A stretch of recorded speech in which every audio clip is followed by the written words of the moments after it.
Hello and welcome to the Temple of Tomes with your host, Indie Comics Jones.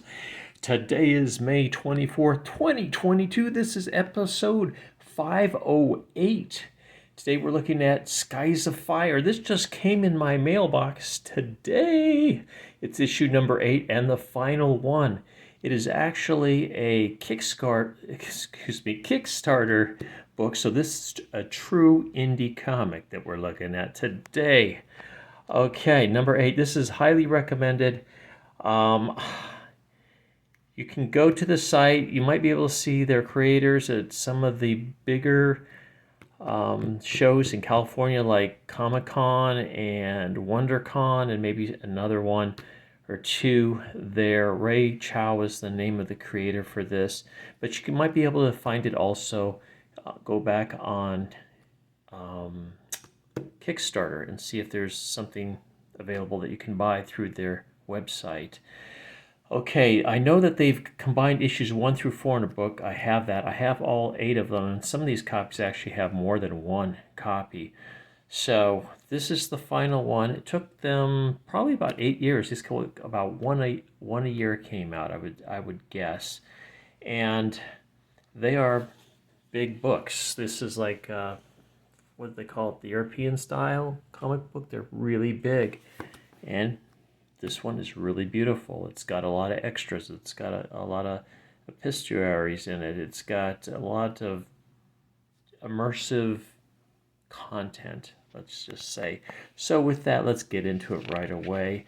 The story, like I said, it's pretty meandering. It has to do with a lot. It's kind of a steampunk a little bit, but there is biplanes in it. There's airships, and they use guns and rifles and swords and all kinds of stuff. Like right off the bat, we get a picture of the map here. It's pretty detailed. A lot of the stuff on here we really don't ever see in the story. It seems to kind of stay in this general area. Right in the middle we have this ongoing storm that they call the Expanse. It's very dangerous. Most ships or anything that flies into it is never seen again. There is a pirate airship that has figured out how to go through it, and that is the cause of much of the issue with a lot of the trade that's been going on, because they act as pirates. They pop out and raid. So this is the Aquilian Empire. There you go. Our hero is Captain Pierce, and the publisher, I'm not quite sure how to say this. Let's see if I can get it to here we go. Meropia. I think that's how you say it, Meropia. Okay. So let's go on with this. The artist is Vincenzo Fierro, and the writer was Ray Chow. I have actually met Ray a couple times, and he's a really nice person. So if you see him, say hello and buy his stuff, because it's really good. Now, I believe the artist is in Italy, and he does these wonderful drawings. There's a lot of action in these, but a lot of it is they have these breathtaking landscapes and just shots of the airships. As you can see here, this is kind of the climactic battle that's occurred, or one of the, I shouldn't say the climactic, but kind of the setup battle for the climax. And there's been a lot of injured. There was a group of renegades helping Captain Pierce, and now they feel Captain Pierce is a traitor, and they've kind of disowned her. So this is the way it's kind of been going. You can see she'll be actually exiled into this snowy area. You just see all the dead and stuff. They were attacked by the airship Callisto. They were on one called the Zephyr that they had stolen.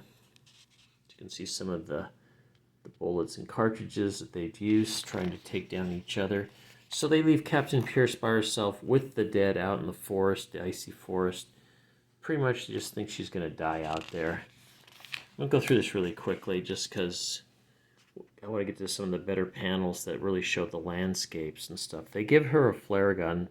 You know, that's her way that she's supposed to be able to save herself. In the Zephyr, there you can see one of the airships goes ahead and flies off. And they launch biplanes off these things. It's pretty cool the way they show it here. So the snows just get worse and worse. She's trudging along sending flare after flare out, hoping somebody will see her. And I guess she might be down to her last flare, and suddenly there's a spotlight on her. She's on this snowy hill here, and it's the Callisto has come. And they take her prisoner, because she's been chasing them all these different issues.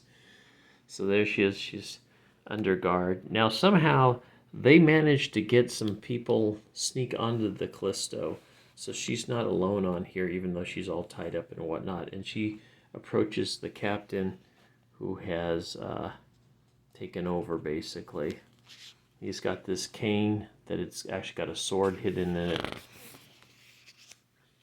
And we can see some of the guards get taken out by a couple of stowaways on board. Well, the captain gives his monologue before he's going to kill her or whatever he's going to do with her. There are these bombs that are inside. They have timers on them. They go ahead and set some of the timers and take off running. And one of the turrets explodes then, since the timers have gone off. This gives Captain Pierce a chance to struggle with the captain. He drops his cane, and the ship is in trouble at this point. So she's trying to break loose and everything, and suddenly one of the guards sees the Zephyr come in. You can see the pilot pulling the Zephyr right into the Callisto. Now, Callisto is a gigantic airship, which is really cool. And in some of the other issues, they actually have a layout of all the different type airships and such. So that's why I say if this looks good to you, then you should go back and check those out. Some of the battles in there were just really awesome. And just the artwork is just fantastic. And this whole snowy scene up in the sky, people are just getting blown away, bits of them all over the place. And a fight between the Captain Pierce and her, the pirate captain, continues. Just some really neat stuff.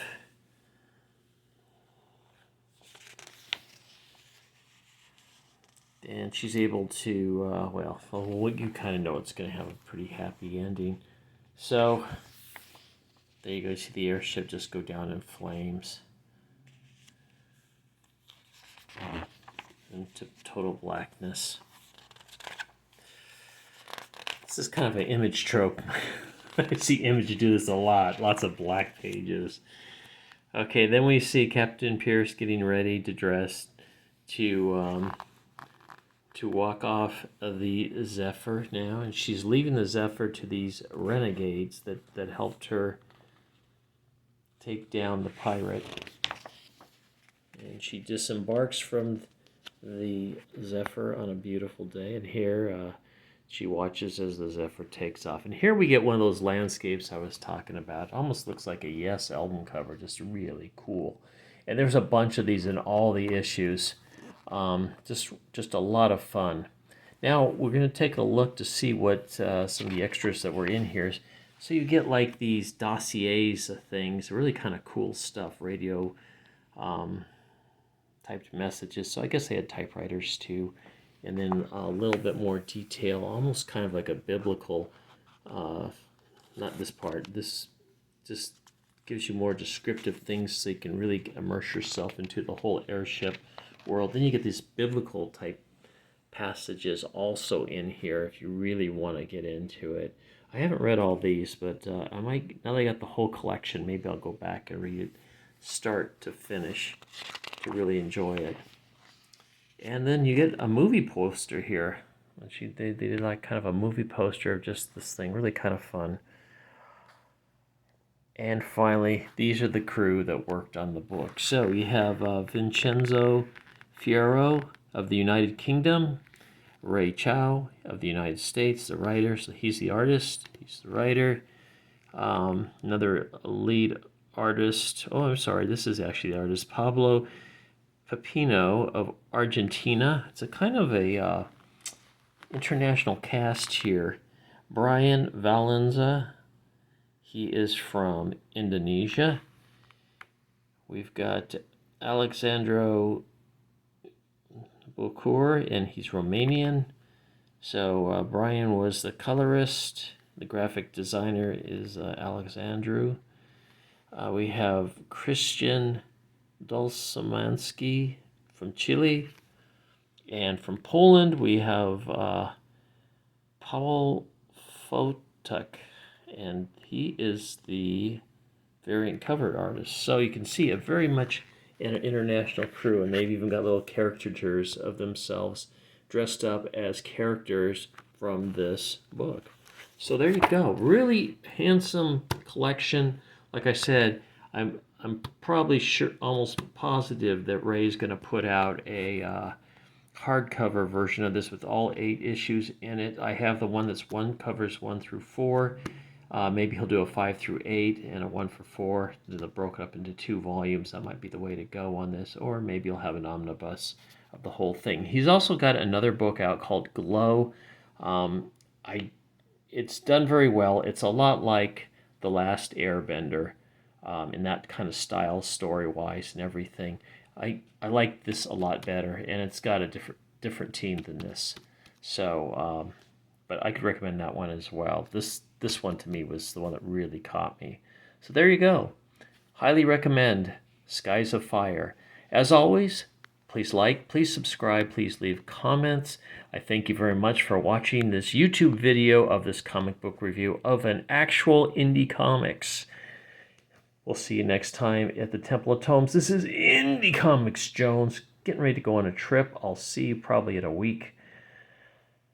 Take care. I bid you adieu.